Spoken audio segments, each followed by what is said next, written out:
Welcome back to the Tactics Ogre Reborn No Moving Challenge. In the last episode we were able to complete Chapter 1. Now in Chapter 2 we get thrown straight into a battle.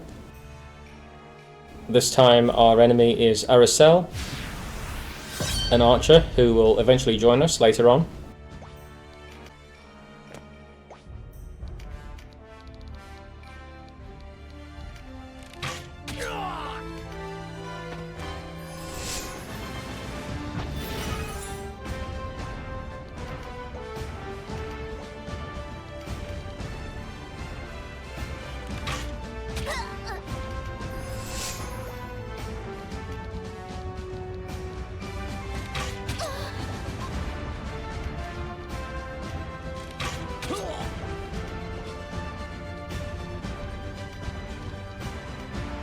In this map, we start with a bit of a disadvantage. The enemy has the high ground, and there's also some houses in the way. Due to this, our archers are going to have a tough time on this map, as they're going to be blocked by the houses, and their range will be a bit shorter than usual.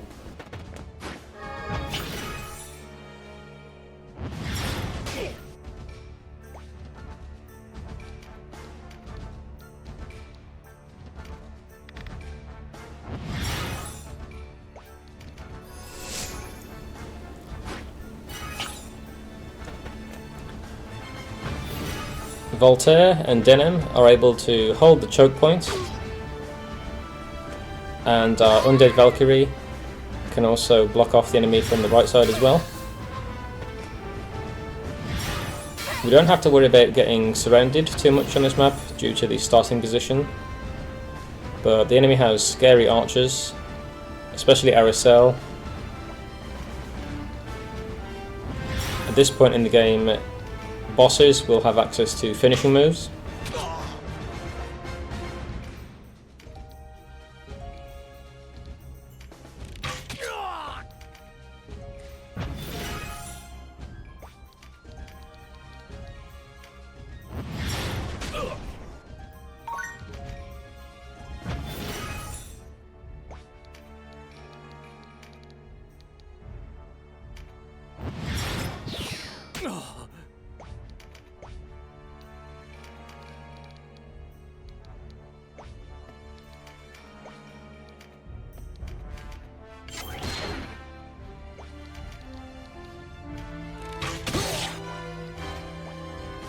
The enemy has a winged unit here, so we'll try to get rid of him first, as he can just fly over the top of our formation and attack our weaker units at the back.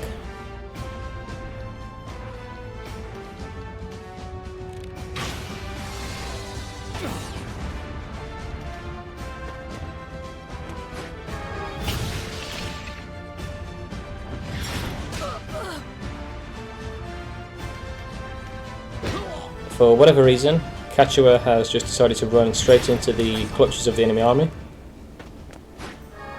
The archers are able to shoot our forces, which are a bit weaker, so she's going to stay alive for now, but she's not going to last long out there without any support.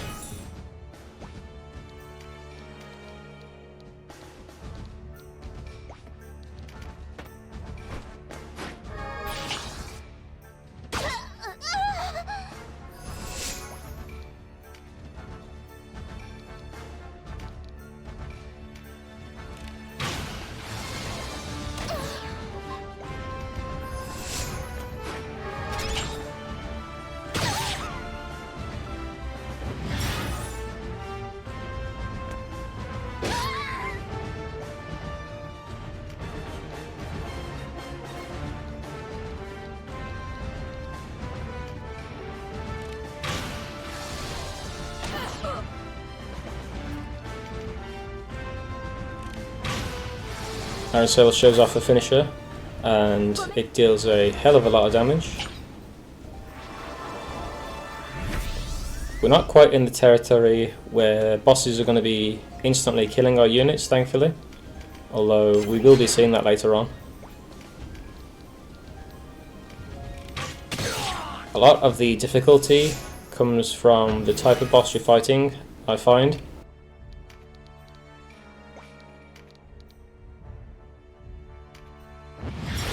Enemy bosses that have close range weapons are not too scary, to be fair. They deal a bit more damage than other units, but you can usually weaken them before they get in range. Enemy magic using bosses tend to be the scariest, especially later on.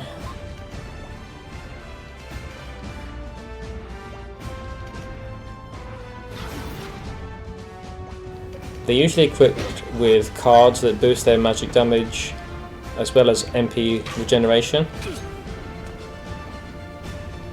Some of them even have crit cards. They can deal quite a lot of damage when they hit you with their area of effect spells. Luckily, we're still in Chapter 2, so we don't have to deal with that quite just yet.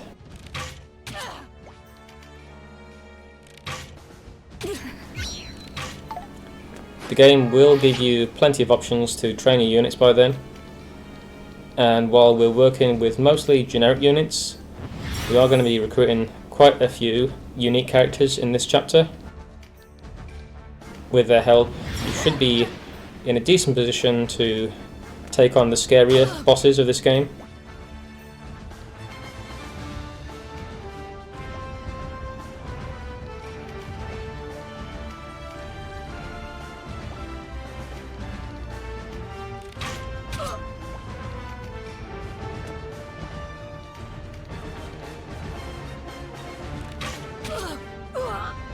Now, another thing that we need to prioritise in this run is killing off clerics. A lot of times you can quickly beat a battle by just taking out the leader of the enemies. Focusing all your damage on one unit is a decent strategy, but it doesn't work too well when the enemy has clerics just healing up all the damage you're doing. If we see an enemy cleric, we're definitely going to want to kill them first.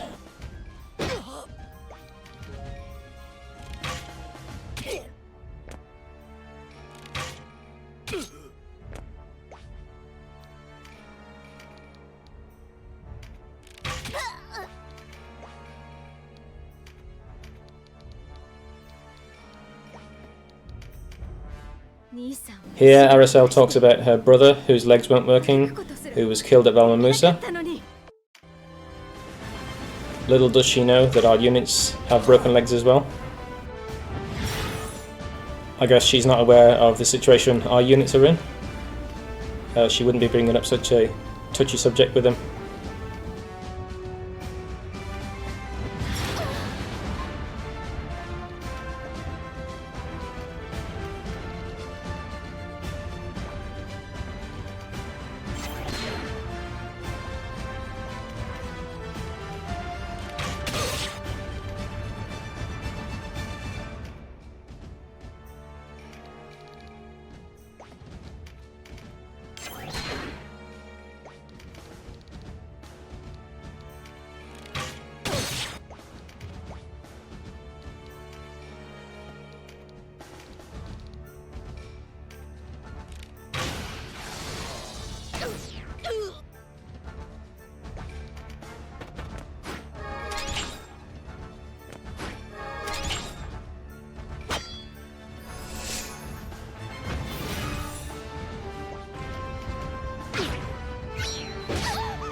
During this battle, Donalto, Denim and also Canopus try to convince Aracel that we're not the bad guys, that we had nothing to do with the Valmamusa massacre.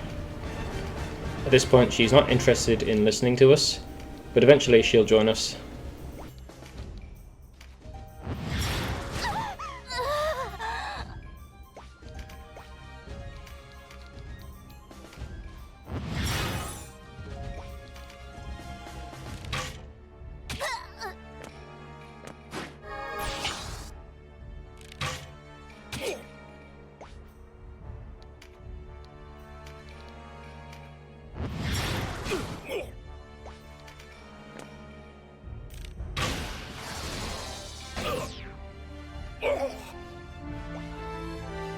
Our wizard does unfortunately go down. One thing you'll notice when there are multiple enemy archers is that they'll usually prioritize attacking the same unit. It's usually one that they can deal a lot of damage to. And when they're all able to stack damage on one unit, it's kind of hard to keep them alive. With melee units, they're more restricted in who they can target. Our front line are taking the brunt of the forces of the knights. But with archers, we have no such luxury, since they can just shoot our whole army.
We do have access to blessing stones, and later on our clerics will be able to revive KO'd units. In Tactics Ogre PSP you have access to an unlimited supply of items, so it's fairly easy to keep units alive, but in the Reborn version of the game you only get to equip 4 items.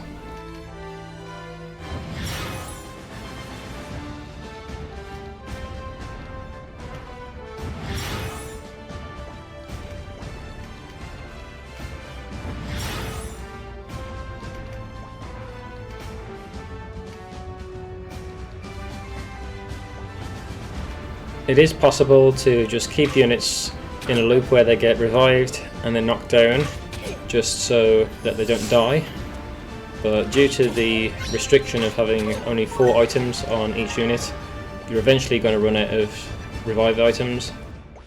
The resurrection spell costs 100 MP, so it's very expensive to use.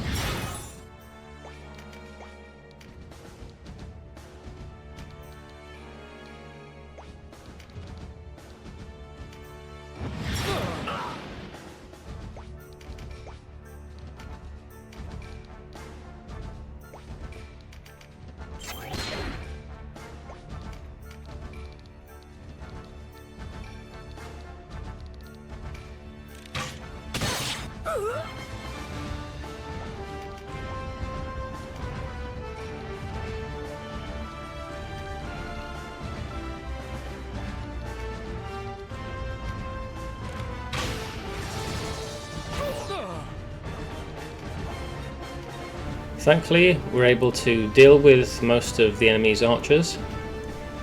All that's left really to threaten us now is Aracel herself.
Luckily for us, Aracel has moved a bit closer.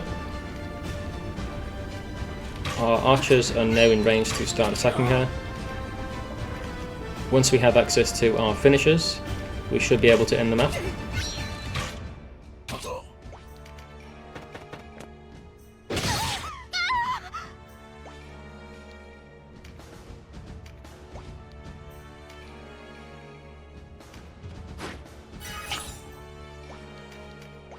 Aracel's another unit that doesn't die, even if you bring her down to 0 HP, she'll just retreat from battle. We don't actually need to get her down to 0 HP though, as long as we put her into critical HP range, she'll flee from the battle.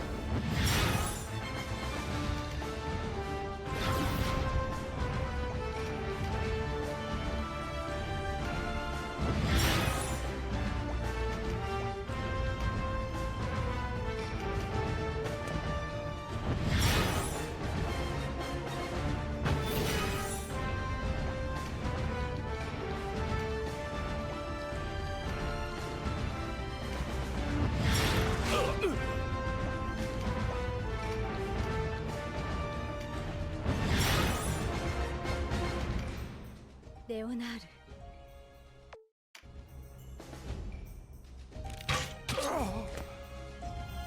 真実ってのはな。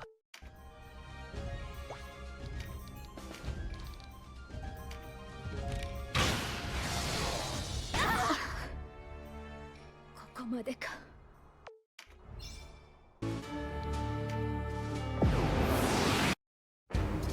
Now onto the Reborn Aqueduct. 情報通りだな。アシュトンへ逃げ込んだというのは本当だった。なん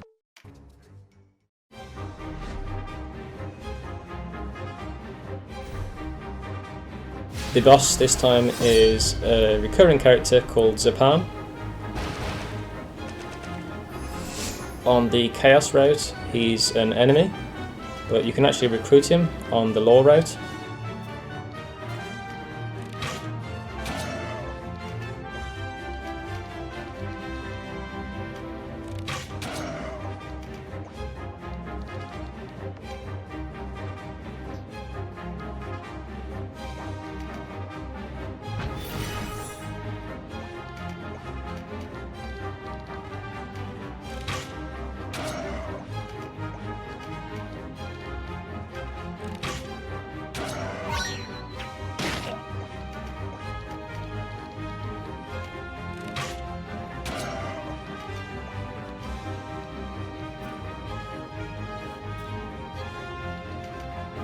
Amongst his ranks are 2 octopuses. Because this map is covered in water, the octopuses are quite dangerous. They'll be able to retaliate with boulders against our archers. They can quickly advance on our forces and get into attack range. And when they have enough TP, they can use dangerous skills. I think at this point in the game, octopuses only have Aqua Bubble. It's still a strong skill that can also inflict breach on our units.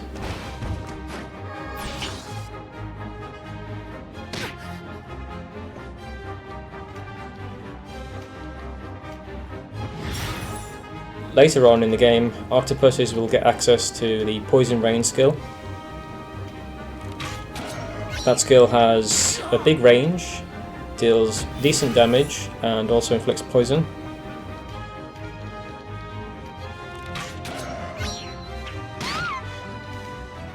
The problem with octopuses is that most maps in the game don't have a lot of water, so they're too reliant on Aquaveil activating. Still, they're not something you can just ignore. If a beast tamer gets to activate Empower Beast on an octopus and they're able to hit your whole army with a Poison Rain, it can be devastating.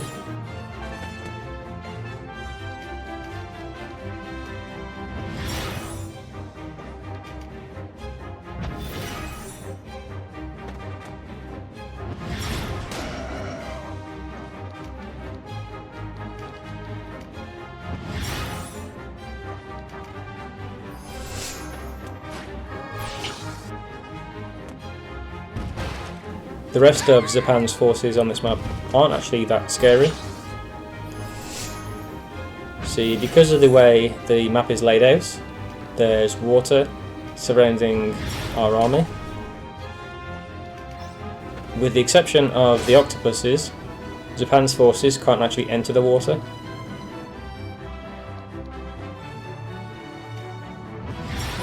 So for any units that are reliant on attacking from one range, they're basically useless in this map for him.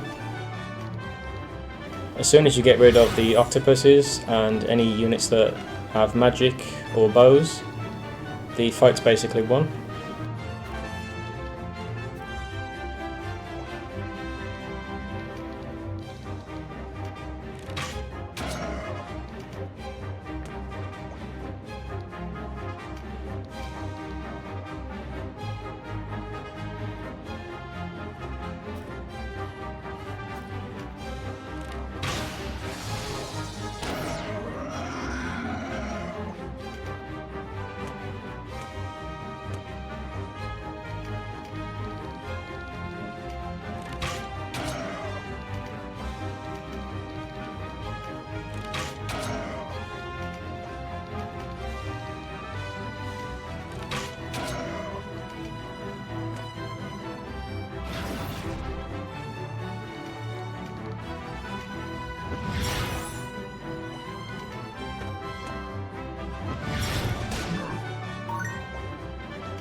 Thankfully for us, this is one of those maps where the boss does try to advance towards your army.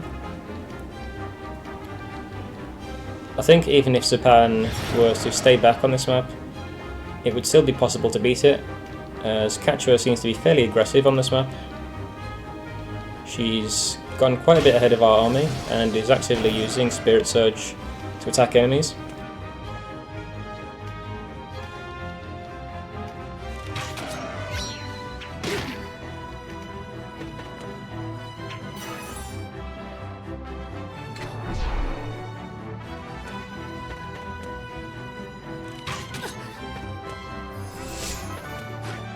Her HP is getting a little low at this point.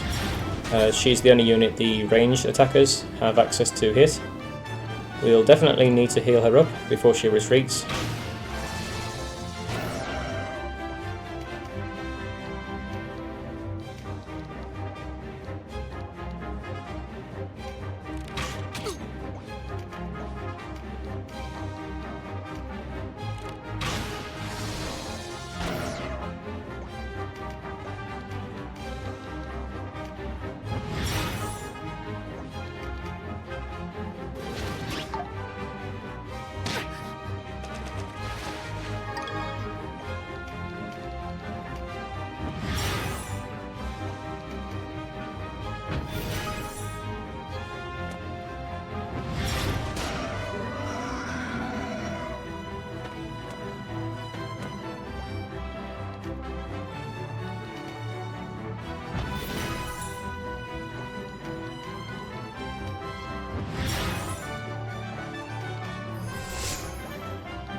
Here we're just seeing which units have access to ranged attacks, so we can focus on who to prioritise killing.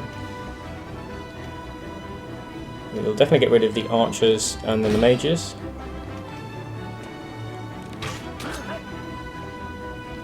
Once they're down, Japan's melee forces will be completely useless.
Now here we see Katra is just deciding to stay in place while using Spirit Surge. The AI in this game always seems to like moving its units around, so it's good fortune that Katra hasn't done that here. If she had moved back, Japan may have been able to actually get towards our forces.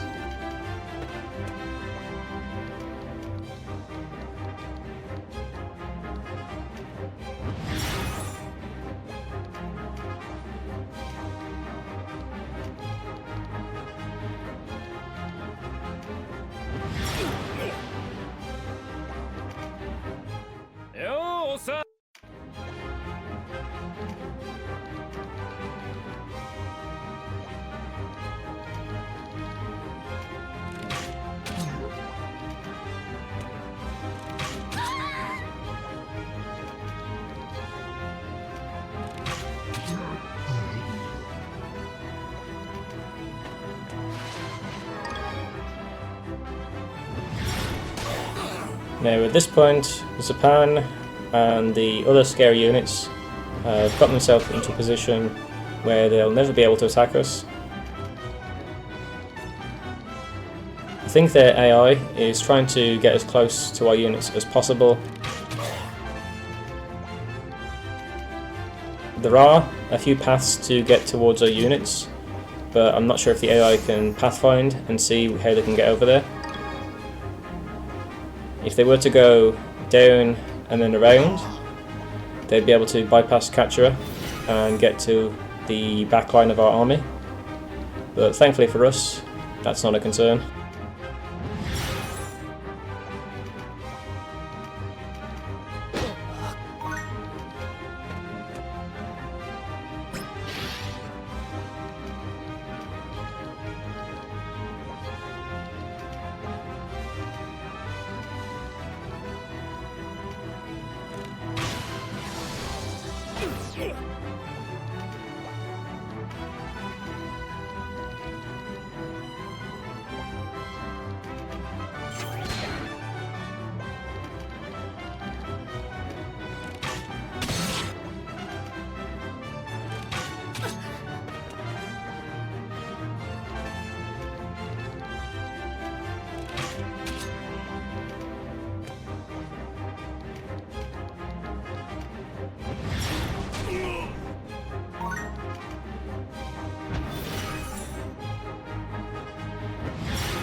Japan almost figures things out. He could, at this point, come closer to our army.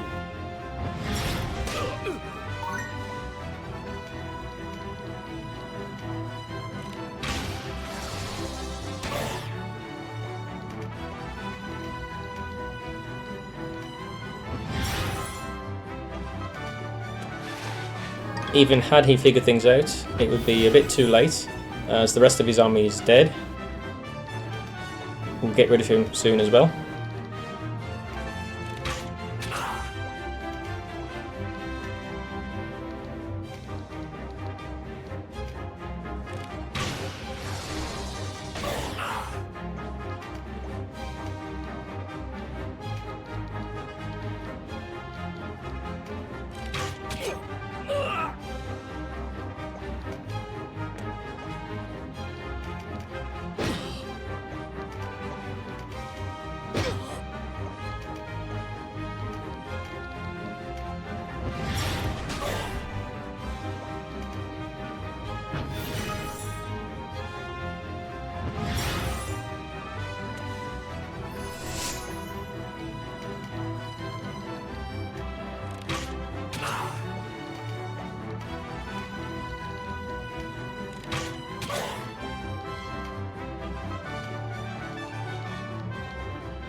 Here I was getting a bit concerned because Zapan started retreating.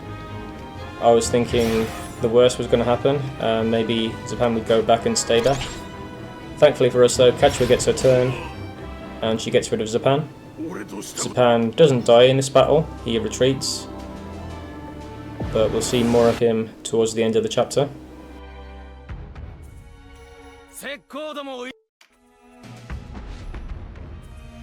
Next up, we have a battle where we need to save an NPC again. This time it's Aracel from earlier. In the previous battle, she was hunting for Denim as she was misled into believing that he was responsible for the massacre at Balma Musa.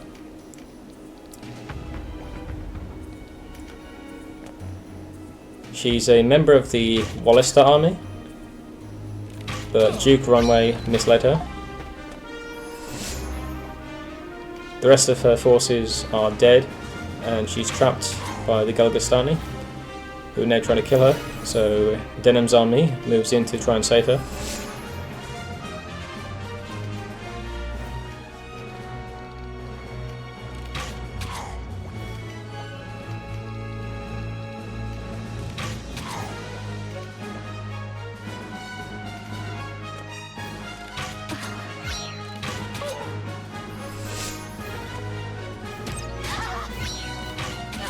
We see golems here for the first time.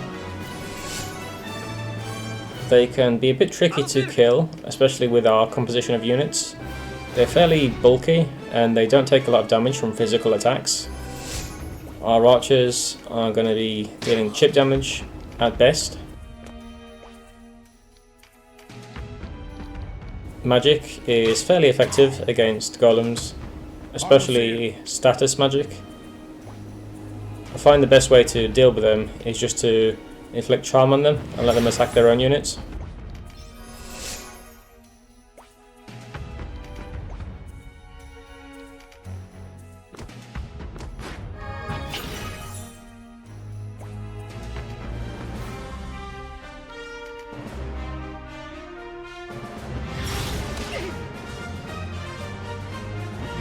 Luckily for us, Aracel is not an idiot, and she retreats towards our side of the map.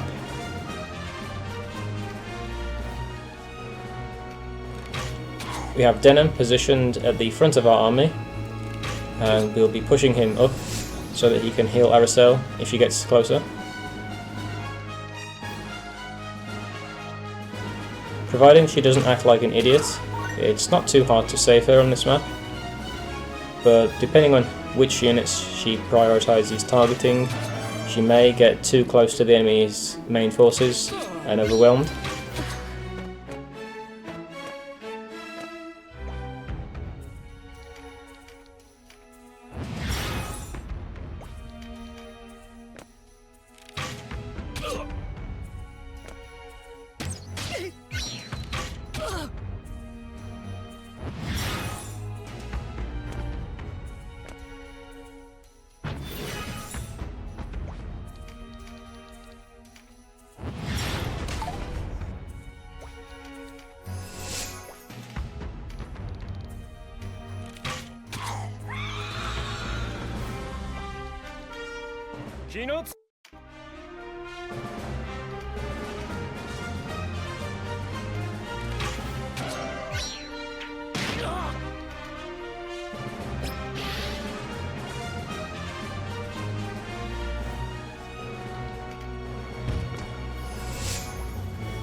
In other maps where you have to save an NPC, it's usually pretty easy to just take out the enemy's boss before they get into too much danger. By the time the enemy boss is in range for you to attack him, Aracel will definitely be low on HP, so you can't use that strategy here. You definitely want to have someone available to heal her up.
We saw there the catcher actually learned a finisher move. After this battle ends, we'll actually want to unequip that from her.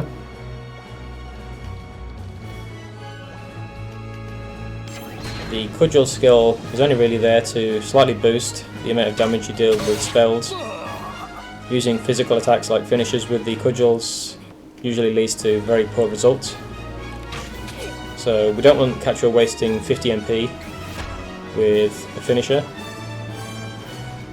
only to deal like 1 or 2 damage to enemies.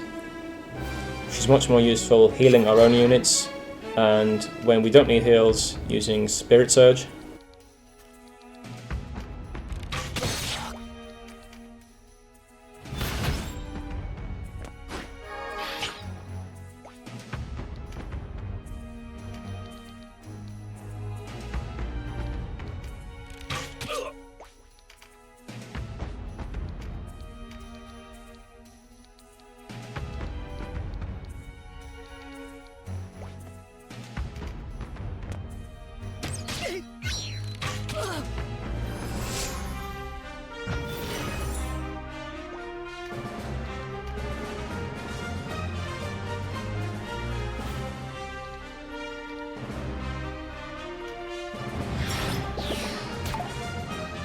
We get really unlucky there, and we had about an 80% chance to get a charm off on that golem, but it doesn't work out.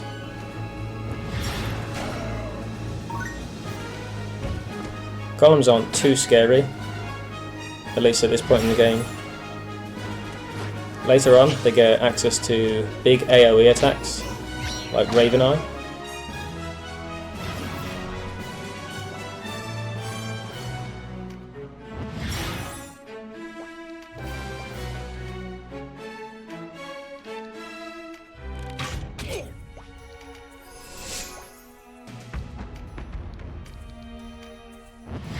Earlier, we were able to push Denim up one tile with a critical hit on him, and he can now actually get in range to heal Aracel. We did it just in the nick of time as well, as Aracel takes a huge hit.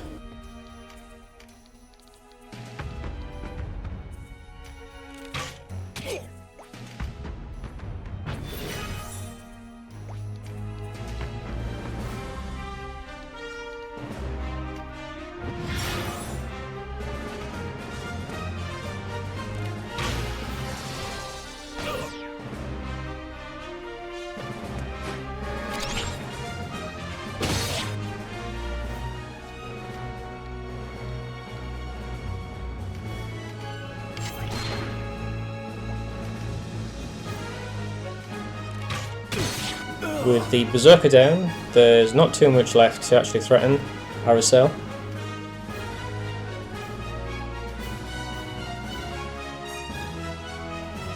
Then maybe one more turn where the enemy archer is likely to attack her. But I think at this point the main forces are going to be going for our squishy units instead of Aracel.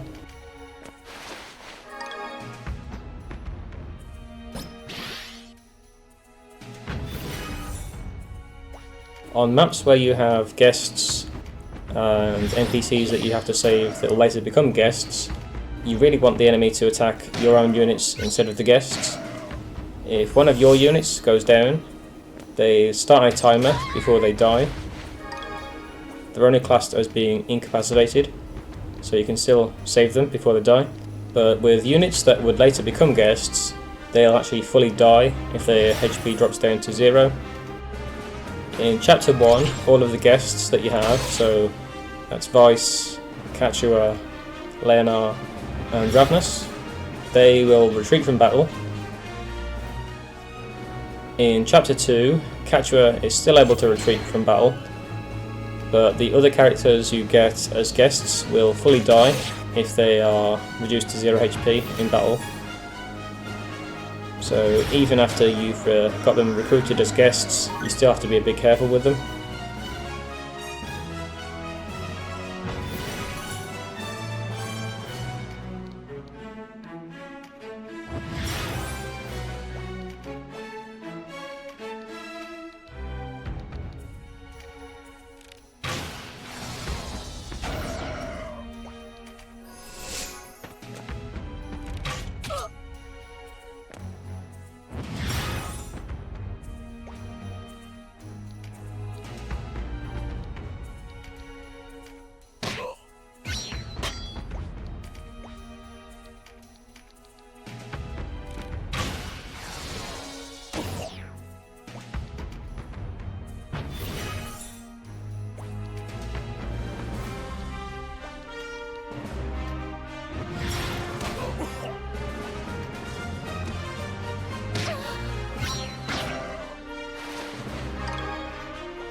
At this point, Aracel is pretty much safe.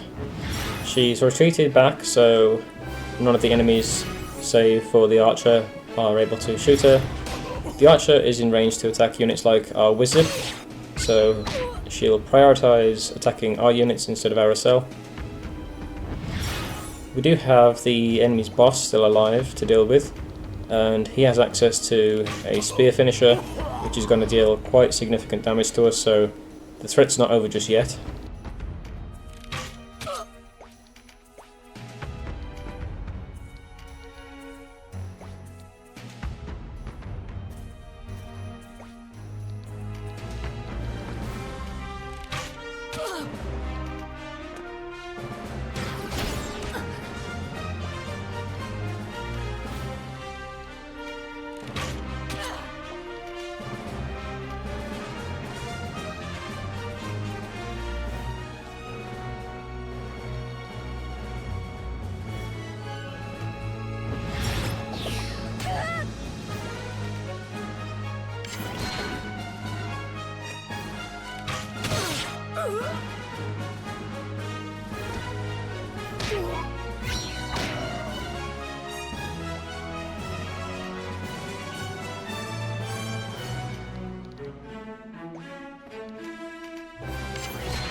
Our units that don't have access to finishers or magic attacks are not going to deal a great deal of damage to the boss, but we have units like Canopus who will help us.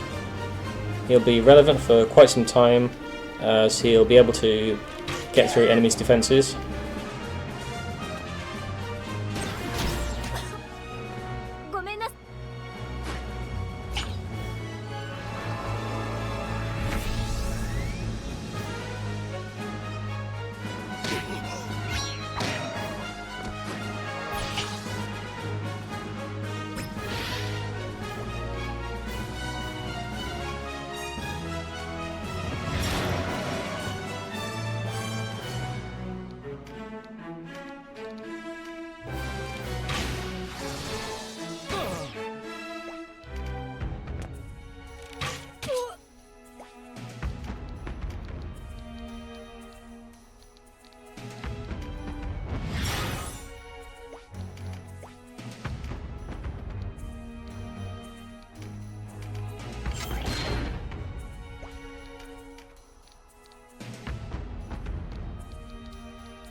See, this is one problem with relying on archers too much.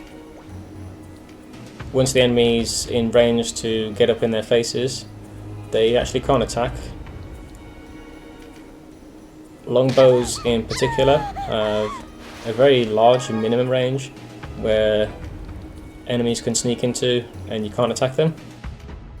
Finishers have a slightly lower range than great bow attacks, so they also have a shorter minimum range as well, but still, if a unit is hiding 1 or 2 tiles away from your archers, they're pretty much helpless.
One of our archers does go down, but at this point the fight's over.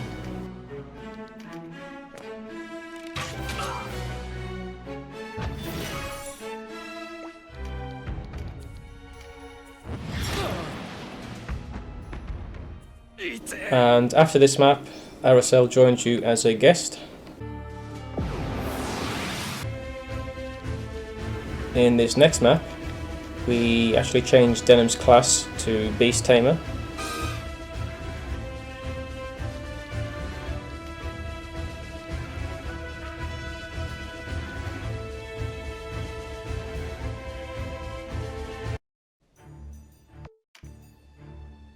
On this map, the enemy has a chance to start with some octopuses and some dragons. Here, he's not got the ideal spawn for us. We prefer a flood dragon, but a wind dragon will do as well. Until we're able to recruit some beefier units, we kind of need some dragons just to act as sponges for damage. In Tactics Ogre Reborn, dragons are a good way to soak all the damage that enemies do. They have high base HP and only OK defences. It seems like the AI wants to target dragons above other frontline units, which works out fine for us, as they have a lot of base HP so they can take punishment.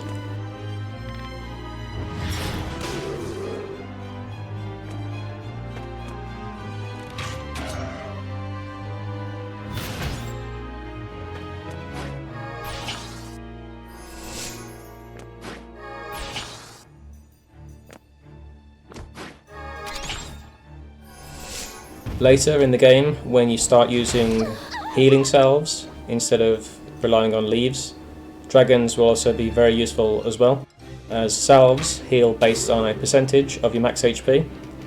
So in later chapters, when dragons have thousands of HP, healing salves get great value.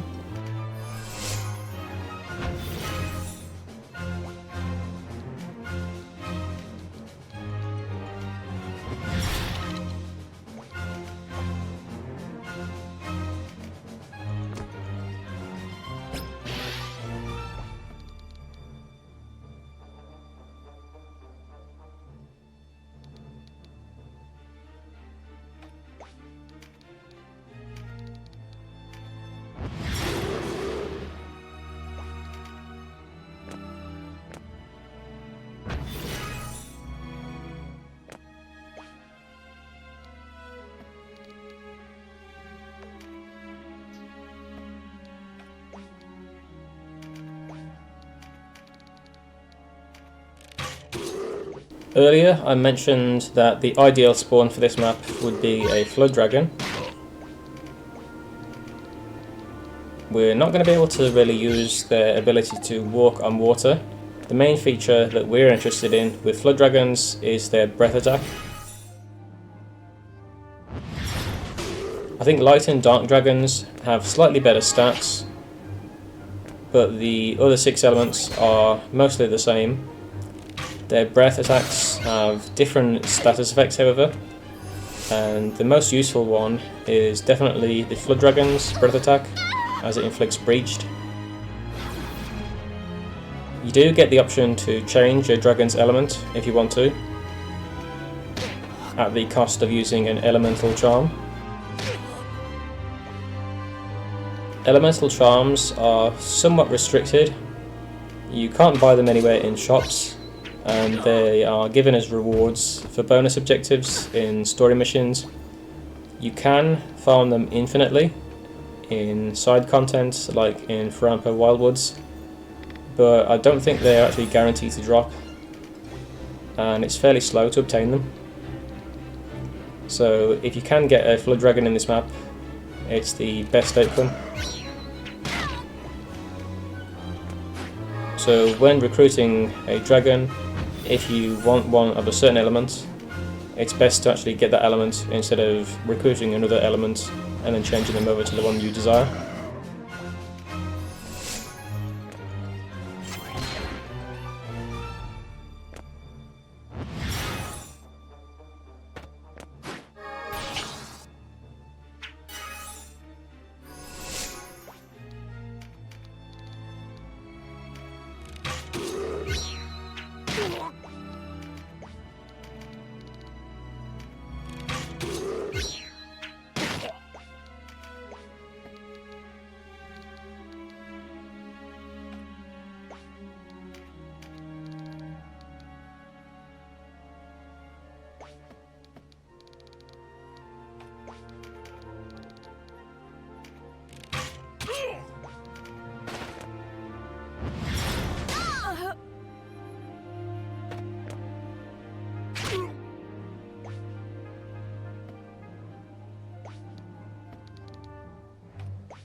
Now in this map the enemy's boss is a ninja, which is a unit that's not too dangerous for us.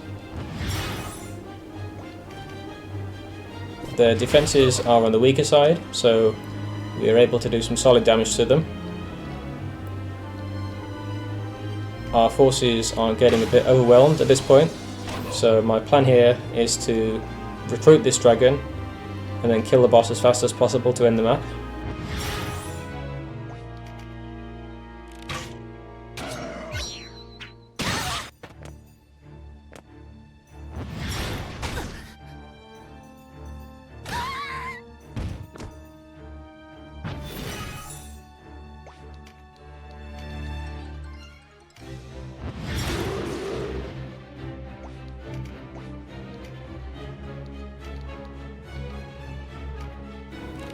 We've put the enemy dragon into critical HP range, and Denham's able to get his turn. We have a 35% chance of recruiting, and we land it.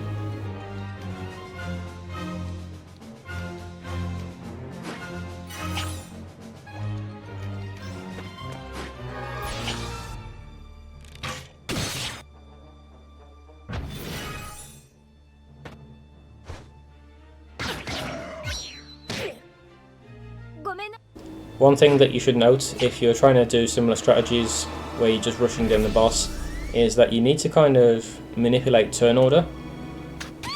See, if the enemy has healers, it's a bit pointless focusing down the boss only for them to then heal the boss back up to full. So if you can kind of manipulate your turn order, you can get multiple turns in a row where your units are taking their turns instead of enemies. And then you can dump all your damage all at once onto a boss and kill them.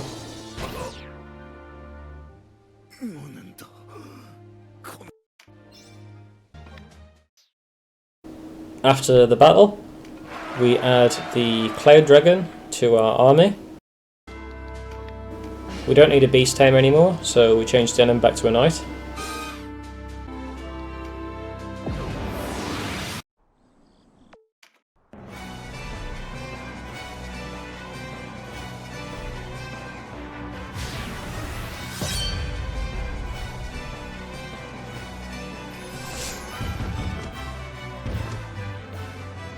Now in this map, the enemy forces have our units surrounded. Denham, Quechua and Aracel are ahead of the rest of our forces. Quechua is obviously not an issue for us as she'll retreat. Denham is a knight again, so he's fairly tanky, so he shouldn't die. But in this battle, if Aracel dies, she's dead for good, so we need to hope that she runs back and joins the rest of our army.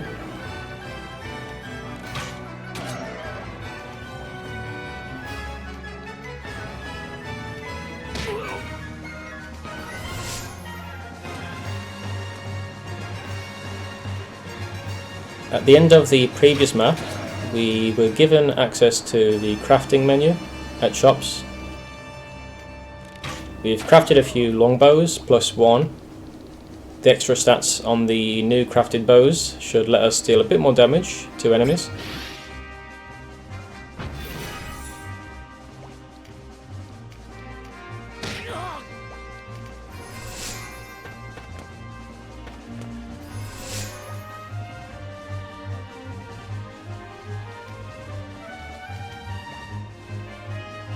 The only problem with crafting in this game is that you often end up broke as soon as new items become available in the shops. You'll buy new ones, you may be able to sell off your old stuff for a slight bit of money back, but then as soon as you craft the +1 variants of the new items, you're straight broke again.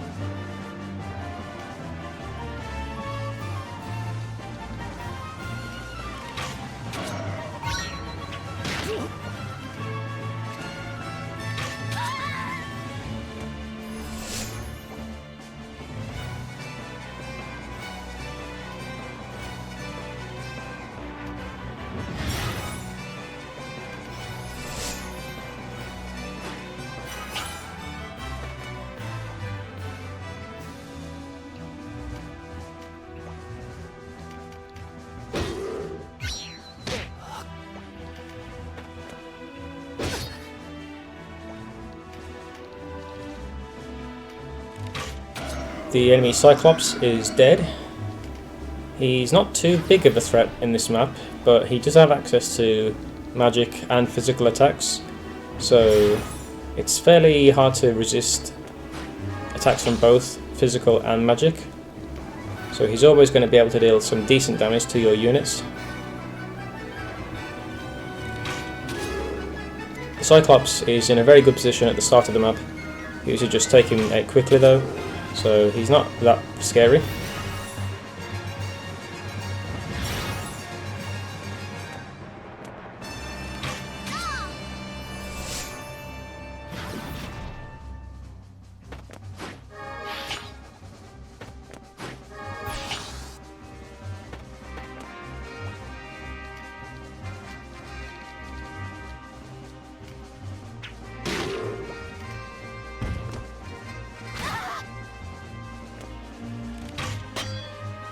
Earlier, when we were doing our crafting, I also bought upgraded armour for some of our units. We weren't able to deck out our full squad with upgraded armour, as we don't quite have the money yet. You definitely want to give Aracel upgraded armour before you do this fight. We saw there that she moved forward to attack a cleric, and now she's in range of being attacked. The good thing is that she's an archer, so she's going to probably attack the cleric again next turn and then retreat. And if she moves back a few tiles, at that point we can pretty much keep her healed up with our knight.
Now the boss of this map is our good friend Vice.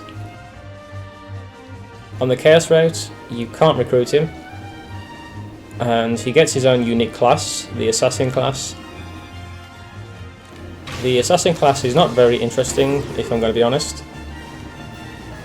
It's mainly just a way for the developers to give him access to dual wielding without making him a ninja.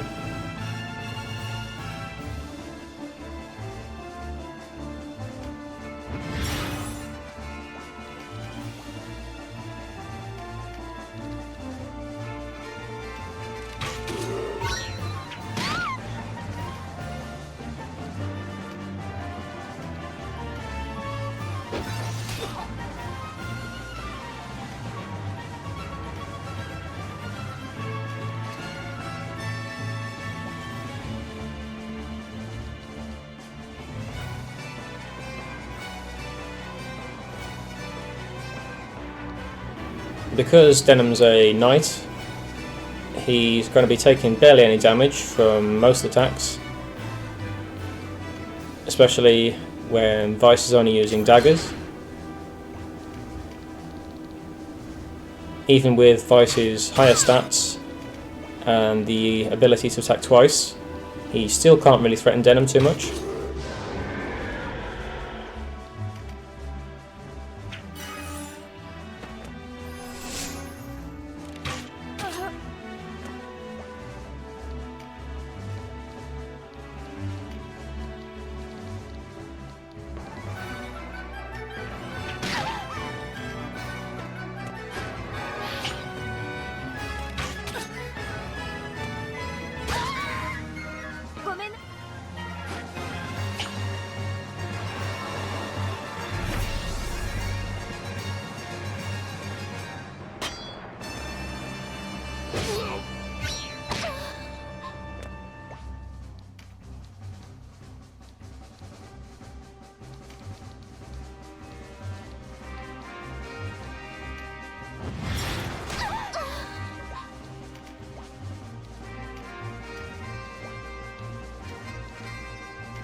And Vice, seeing that he can't do a whole lot of damage to Denim, is going to start harassing our other units.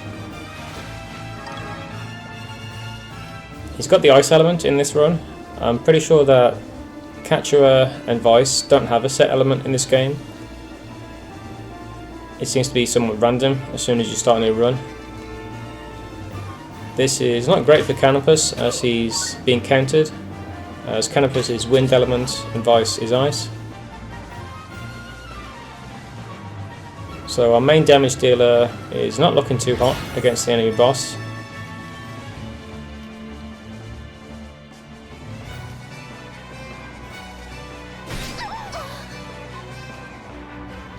On this map, Vice is usually a bit more careful, but he's run into range of most of our army. So at this point, we should just be able to finish him off.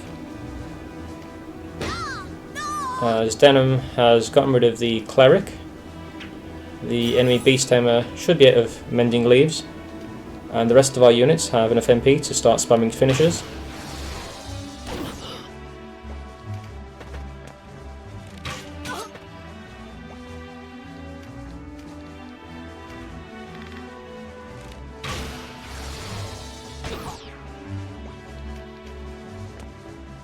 Vice is another one of those bosses that will retreat when they get low, as we'll be seeing him again.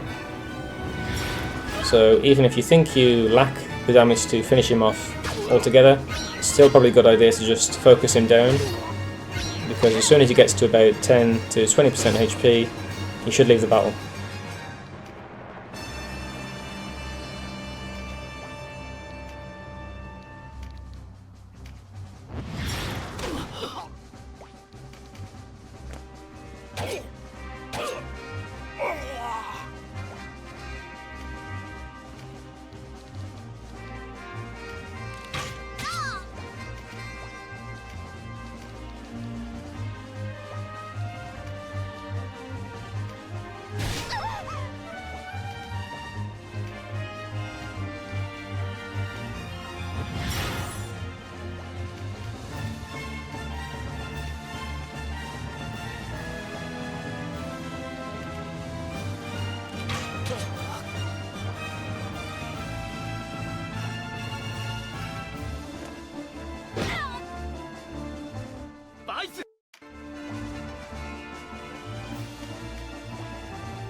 One last finisher, and Vice's HP is brought down to a point where he decides to retreat. At the end of this map, Aracel stops being a guest and decides to join us for good.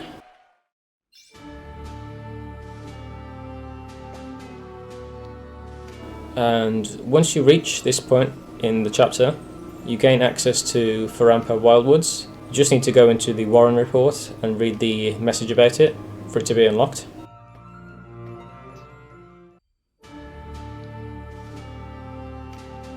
We now head back to Chrysero. The Wallister army has imprisoned this knight. We need to defeat these forces, but we can also save him in the process.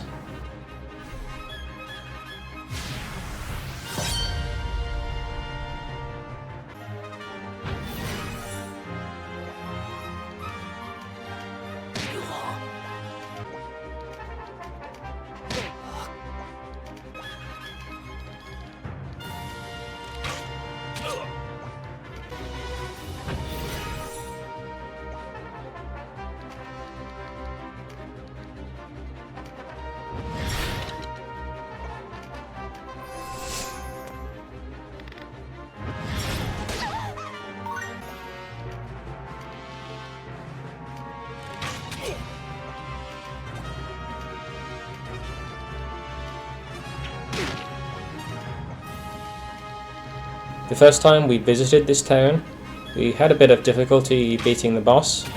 We had to push Canopus all the way down the middle of the map to get to the boss. In this fight, all of the enemies approach us, so we can just stay in place.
we'll try to prioritise killing the knights off first.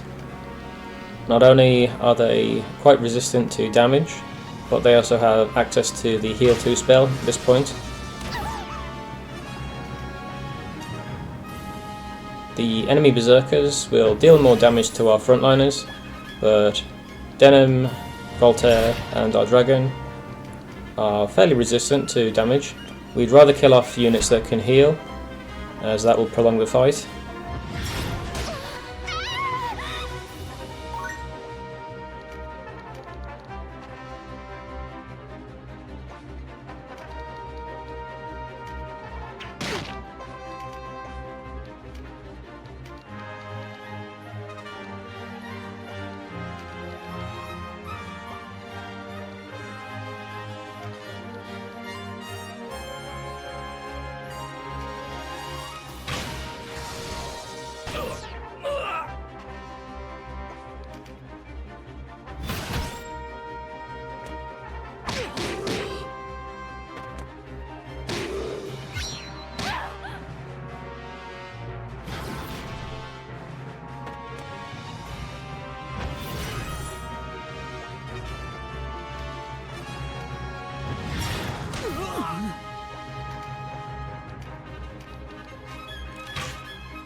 A lot of the enemies in this map have the earth element. Canopus, our wizard and our dragon all have the wind element, so they'll be dealing slightly more damage to these units, and these are the 3 units that are probably going to be dealing the most damage at this point. We only have 1 unit that has a bad matchup to all these earth units, and that's Aracel.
Quechua rushes forward here and snipes this wizard.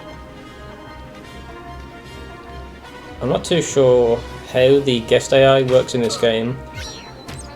At least for Quechua, she tends to be pretty passive and will stay back, but then occasionally you'll just see her run forward and attack units.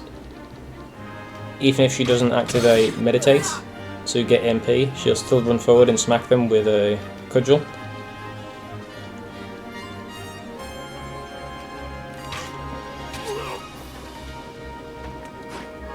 Because she decided to rush forward, the boss takes her out.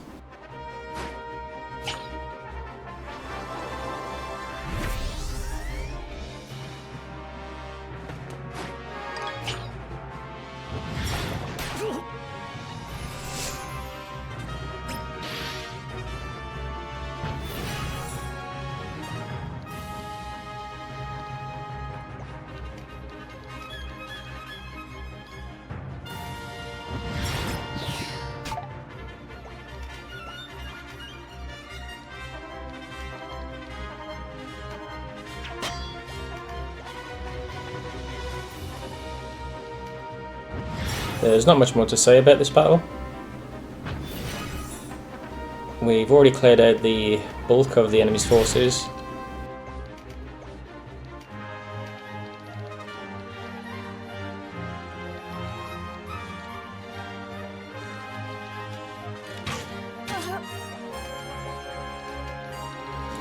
As soon as we get rid of the Enchantress and the Archer, the enemy can't really attack our backline anymore. And we have plenty of healing to make sure our frontline units won't die.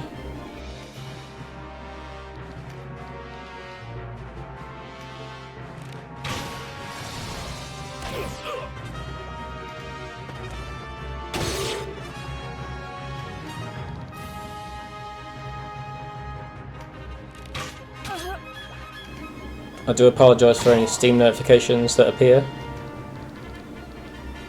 I do actually have the setting disabled to show up when friends start playing a game on my Steam account.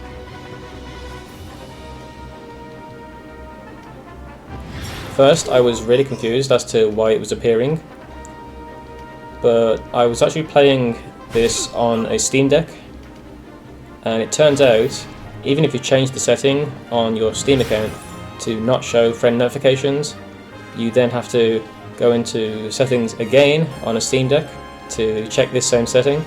In later videos you won't see any more notifications, but again, apologies.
I'm not sure why the enemy's warrior didn't actually decide to use its mighty strike there.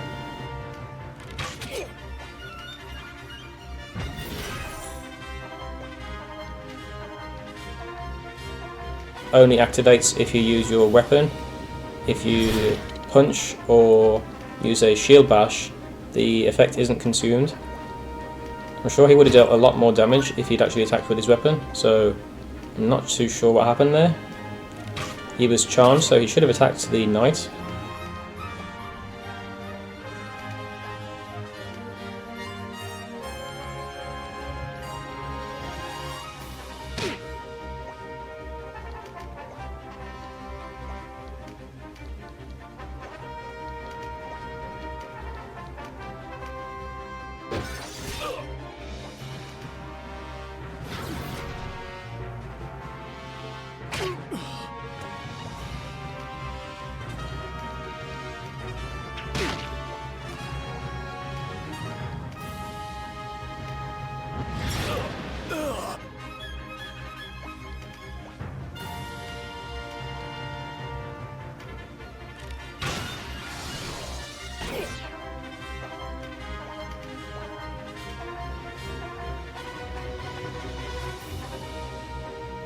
Our units are having a bit of trouble dealing damage to this knight. It can be really tough to kill knights, especially when they activate phalanx. If an enemy knight picks up a skill activation card or two, it's going to be a real pain to kill them, as they'll be activating phalanx pretty much every turn. Luckily he doesn't heal anymore, so we're just wearing him down at this point.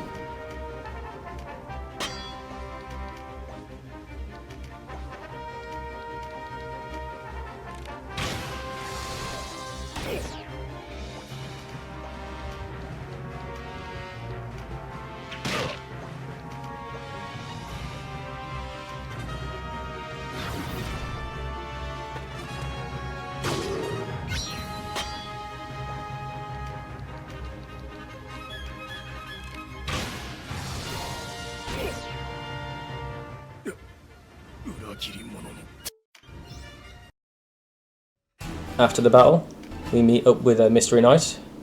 His name is Falkert. At this point in the story, Denham is trying to get to Olmarka Castle, but the road is heavily blocked with enemy forces. Falkert offers a deal to Denham.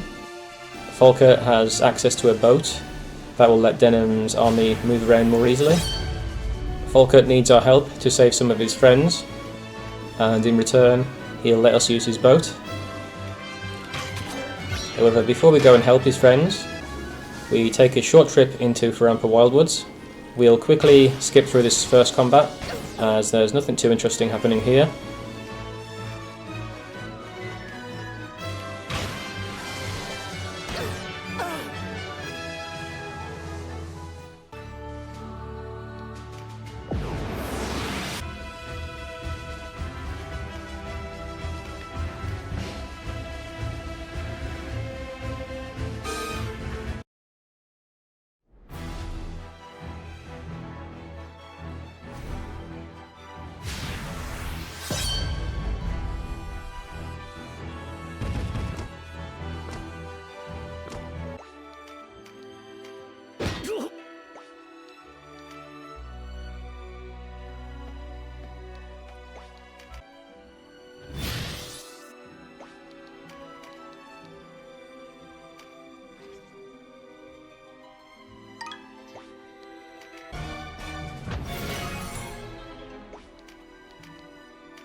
In the later areas of Rampa, we'll be recruiting some dragons. We're able to pick up an ice dragon, a fire dragon, and an earth dragon.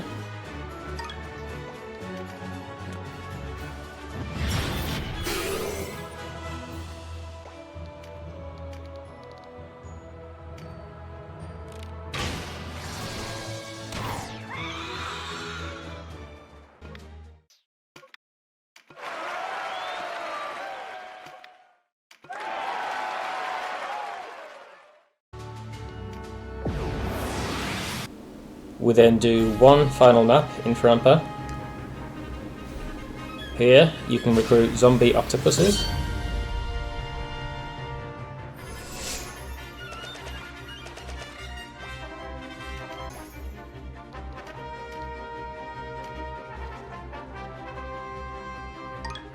We managed to recruit one of them.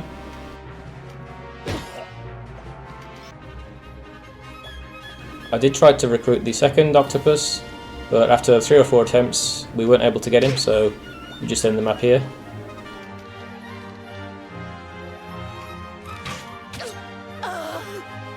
Before we're able to recruit our desired army for the endgame, we'll need a bit of bulk to withstand enemy forces.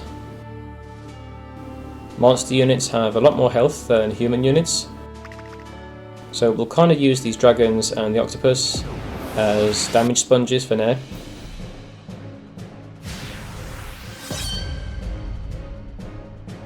Before we help Falkert save his friends, we also do one short training battle just to get our units up to the level cap. This is the end of part 1 of chapter 2. In the next episode we'll be saving Falkert's friends and returning to Olmorica Castle. So see you then.